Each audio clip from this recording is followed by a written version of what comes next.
Welcome back to the Chad Hasty Show on News Talk 95.1 FM and 790 AM KFYO. Joining me on the phones right now, National Press Secretary for the RNC, our friend Blair Ellis. Blair, welcome back. How are you today? Good morning. Thanks, y'all, for having me on. A pleasure to be with you. Always good to have you on, Blair. There's obviously there's a lot of stuff going on as we get closer and closer to the national elections. The former Vice President Joe Biden, he's in Texas. He stopped in, I believe, Houston yesterday. He'll be in Dallas today, and he's out rolling out spending plans. That's kind of what he's doing. He's talking about spending more money. Blair, as far as the Biden and he's leading the race right now for the Democrats. He's appealing to Texas right now. What's the reaction from the RNC with Biden being in the Lone Star State? You know, we're going to expect to see more and more candidates out on the campaign trail, particularly, as we get closer to the debates this summer. We're just a few short weeks away from those. Doesn't surprise me to see Biden campaigning in states. It does surprise me a little bit to see him in a state that tends to be a little bit redder than perhaps what Mr. Biden is used to campaigning in. But good on him for going to a state that I think Trump continues to do really well in. I think it's good for him to be out and about and see the success that's come from the Trump economy, particularly in how it's benefited and impacted states like Texas. But at the end of the day, Biden's going to have to answer for a lot of those failed policies under the Obama administration, and we're ready for voters and for Texans and for Americans to hold them accountable to those. Blair, obviously, Texas has been a red state for a while. It's a very important state, and it's a state that national media says it's changing. I think the national media hopes that it goes blue in 2020. I know the Democrats want it to go blue in 2020. I know y'all are paying attention to the state. How is the president doing in Texas right now, polling wise? So we tend to not put a ton of credence in polls, especially this early out, just because I think that past history has shown us what happens when you put too much weight in a poll. Right. You start to see people discount people like the now president.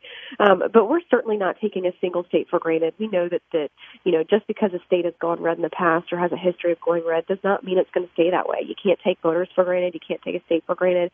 And we know Texas is one of those. We know that Texas has really thrived because of the Trump economy and because of a lot of the principles and the legislation that this Congress and that this president have put into play. That's what this president's going to run on. That is what you're going to hear him talk about. That's what you're hearing the vice president and the president talk about, especially as they kick up these rallies they're doing. You're going to hear them talking about their record of success and their legislative accomplishments because that's something the Democrats simply don't have to run on. And so that's really what we're going to lean into. That's really what you can expect our record to be over the course of the next 16 months as we charge towards next November of 2020. But we feel good about the state of things, and we feel good about Texas. But again, we're not taking anything for granted. You're going to see us, the RNC's out in full force there. We're going to keep growing our infrastructure and making sure that people know what Republicans are doing for them. Absolutely. Visiting with Blair Ellis, National Press Secretary with the RNC. Let's talk about something that the president is trying to do, and that's with regard to trade. And the president really wanting to reform NAFTA. It's got a brand new name, but it seems as though, Blair, the Democrats are standing in the way of getting any new deal completed here in the United States. What's going on with this?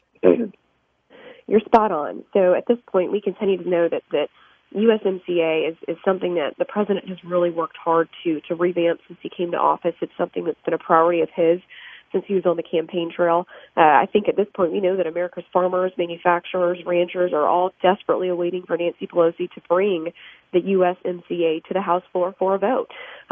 Today, we're going to see Secretary Sonny Perdue travel to upstate New York to discuss the impact of the United States-Mexico-Canada trade agreement. We're going to see Vice President Pence tomorrow in Canada to meet with Prime Minister Justin Trudeau to push for ratification of this. So we're really kind of doing a full court press right now. We know this is a big priority, not just for the president, but for the American people. And there's no question that there are Democrats in the past who agreed NAFTA needed to be revamped. Well, this president came in, this president revamped it. We've got a very good kind of proposal package put together. It's something that deserves to be voted on in Congress, and it's certainly time that Nancy Pelosi took it to the House floor and allowed for that due diligence to unfold. Do you think that the Democrat-controlled House would vote for it? I've heard at this point, and we heard this morning, the Vice President's Chief of Staff believes that it will absolutely garner support from Democrats in the House. And I think there are a lot of Democrats out there that recognize that what we had before NAFTA was broken, and there were a lot of ways that we were being taken advantage of because of NAFTA. And so USMCA is an excellent alternative. I think it's going to create a lot of opportunity between the United States, Canada, and Mexico for greater economic prosperity. There's several different provisions in it that are going to allow for automotive manufacturing investments in the U.S. There's going to be upwards of $23 billion for purchases of U.S.-made automotive parts. We're going to see a lot of new jobs come from this. We're going to see an increase in GDP and employment growth. We're going to see an increase in U.S. exports to Canada and Mexico. So we need to see, Nancy Pelosi needs to bring this USMCA to the House floor. I do absolutely believe it would garner bipartisan support, and I think Nancy Pelosi just needs to put her money where her mouth is and let her caucus vote as they will. Blair, do we know how Canada and Mexico feel about that? I mean, are they on board? It's just Nancy Pelosi standing in the way at this point? So at this point, what we have has been made in conjunction with our friends in Mexico and our friends in Canada. And again, I think that the fact that we've got the Vice President going to Canada tomorrow to meet with the Prime Minister of Canada to push for ratification of it goes to show that there is discussion with our neighbors about the importance of this, that there is a conversation that has been taking place over the course of the last several months as we've been working to really get this deal in a good place. And at this point, it's just time that we let Congress vote. We let the people decide what's best for the American people, for our neighbors as well. And again, there's a lot of opportunity here for the U.S. economy to grow. There's a lot of opportunity here for the manufacturing sector, the automotive sector, and we're going to see some really awesome new jobs as a result of this. So time for Nancy Pelosi and her caucus to maybe side with the U.S. economy and with jobs for a change instead of just standing in the way, obstructing and resisting. Visiting with Blair Ellis with the RNC. Blair, as you know, Robert Mueller is set to speak at 11 a.m. Eastern Time, 10 a.m. Here in Texas. Any expectations? I'm sure he hasn't tipped you all off as to what he's going to say, but any expectations on this, and any expectations that this will, whatever he has to say, will finally make the Democrats move on?